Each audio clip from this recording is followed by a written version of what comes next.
I came to Sweden about 10 years ago, and actually I'm originally, or I guess I still am, American.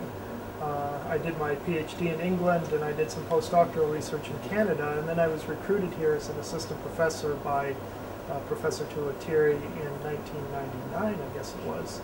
And at that time, she was just starting the Wood Biotechnology Group, and together she and I sort of built up a lot of the enzyme technology that, well, we've had a few success stories within BioMime, including the ZET technology. So enzyme technology is the use of enzymes in different sorts of biotechnological processes. As we use it in the BioMime Center, really we're trying to use enzymes from plants, or from trees in particular, and apply them to do fiber modification in different ways.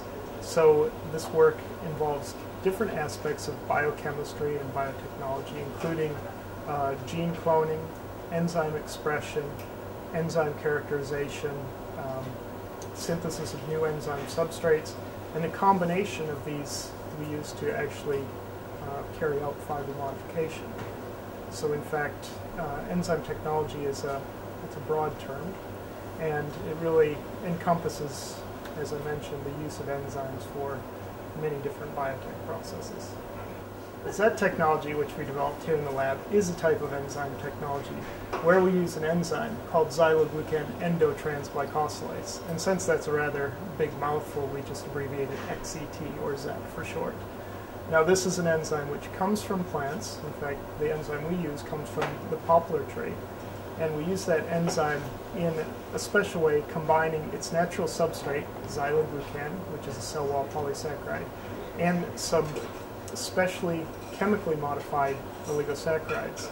And using the enzyme, we can put the polysaccharide and the oligosaccharide together to make a modified xyloglucan. Now, because xyloglucan's natural role in the tree, in the cell wall, is to bind to cellulose, we sort of use this xyloglucan, which is modified, as a molecular anchor to tie down the functional group that we put in with chemistry onto the cellulose surface. So this allows us to make all different types of modified celluloses, and all sorts of different substrates can be substrates for the ZET technology. And those include paper, for example, textiles such as cotton, regenerated cellulose like viscose, for example. We've even been working more recently with bacterial cellulose, which is an interesting type of cellulose produced by bacteria, as the name implies. And this type of cellulose is interesting because it's a hydrogel, and it can be used in different types of medical applications. So we see some really exciting possibilities there by taking this new type of cellulose, putting chemical groups on it, and then we can affect, for example, how cells stick to it. Or we can make new types of diagnostics, or even new types of wound dressings with this material. So this poster describes our ZET technology, which we developed here in the lab. And basically, it works using two different types of biomolecules. Xyloglucan, which is a polysaccharide that is naturally found in the plant cell wall, that coats cellulose microfibrils. And basically what it does is it links them together. So it's this xyloglucan cellulose matrix which is actually responsible for the strength of the plant cell wall. Now the plant also produces an enzyme called ZET, or XET, which is here and here. And the role of this enzyme is to cut these crosslinks and then rejoin them to allow the cell wall to expand when the plant is growing. Now, of course, you don't want to cut these links irreversibly, otherwise the cell wall would fall apart. So ZET is a rather unique enzyme which has this ability to, as we say, cut and religate xyloglucan chains. So actually we can exploit the catalytic mechanism of this enzyme by feeding in short chemically modified fragments of the polymer. So what we do is we mix the high molecular weight xyloglucan, or the xyloglucan polysaccharide, with the enzyme and with a short oligosaccharide, whose structure is shown here. Now this oligosaccharide has any of a number of different types of chemical modifications on the end, depending upon what we want to show or what we want to add onto the cellulosic surface. In any case, the enzyme plus the xyloglucan plus the oligosaccharide ends up carrying out a reaction in which the chemical group gets grafted onto the end of the xyloglucan polysaccharide. Now, because xyloglucan sticks so very well to cellulose, we actually can then bind this chemically modified xyloglucan directly to a cellulose surface.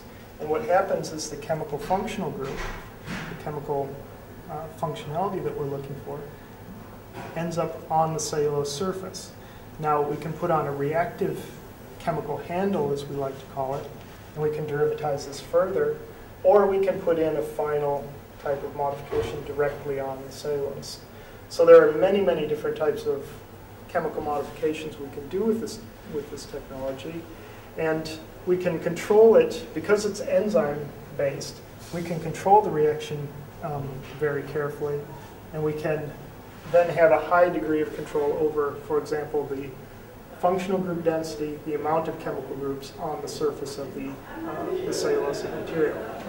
So what you can do then, for example, is put on different types of chemical modification on, for example, wood fibers, regenerated cellulose like viscose. We can modify cellulosic fibers. And for example, this shows the simple binding of a fluorescent dye called fluorescein onto softwood pulp fibers. Now, as I mentioned, we can put on any number of functional groups, and one of the things that we've done, for example, is put on particular functional groups that allow us to build up polymers from the cellulosic surface. So depending on the type of cellulose we use, whether it's wood pulp or cotton or regenerated cellulose or even bacterial cellulose, we can add a layer of xyloglucan with a particular reactive functional group and build up polymers off of this. We can do this in a controlled way, and we can end up making, for example, this sheet of filter paper very, very hydrophobic. So this has interesting applications, for example, in biocomposites, and, for example, in paper making or other sorts of applications where one would want to make a cellulosic surface resist water. So xyloglucan is a complex polysaccharide, which you can see here, and it's essentially a long polymer of sugar units. And as you can see, it's got a main straight chain with a lot of branching. And it's these branching residues and its similarity to cellulose, which makes cellulose and xyloglucan stick very well together.